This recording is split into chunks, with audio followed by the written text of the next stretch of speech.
भोपाल जे फ़नकारनि ऐं अदीबनि में हिकु मक़बूल नालो आहे शोभा लेखवाणी, जेका पहिरीं शोभा परियाणी हुई।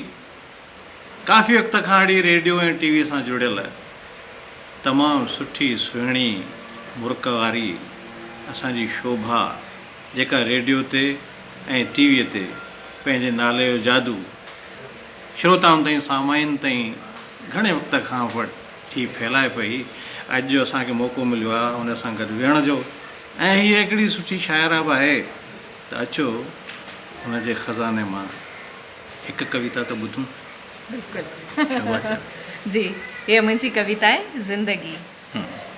कुझु पल ज़िंदगीअ खां घुरिया जॾहिं उधार मूं, कुझु पल ज़िंदगीअ खां घुरिया जॾहिं उधार मूं, त ज़िंदगीअ मूंखे ठुकराए छॾियो।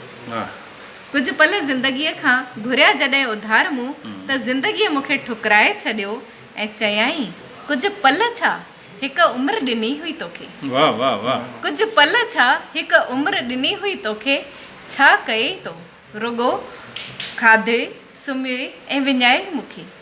हुए भरपूर समो पर तो खूब विञाए मूंखे। हुए भरपूर समो, हुए भरपूर समो पर तो खूब गवाए मूंखे। हा तॾहिं मां तुंहिंजे हथनि में हुअसि। हा तॾहिं मां तुंहिंजे हथनि में हुअसि। अॼु आई मुंहिंजी वार आ, उमिरि भर खाधी तो उधार जी, आख़िर में बि घुरी उधारा। लोननि में ज़िंदगी असां गुज़ारिया था, है न, नौकरी पेशा। उमिरि भर खाधी तो उधार जी, आख़िर में बि घुरी उधारा। पर मां गुज़िरियल वक़्तु आहियां, पर मां गुज़िरियल वक़्तु आहियां, मोटी कोन ईंदसि। वाह वाह।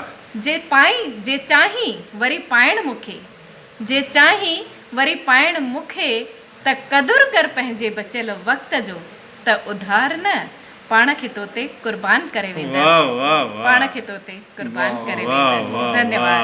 वाह शोभा, ख़ूबसूरत कविता।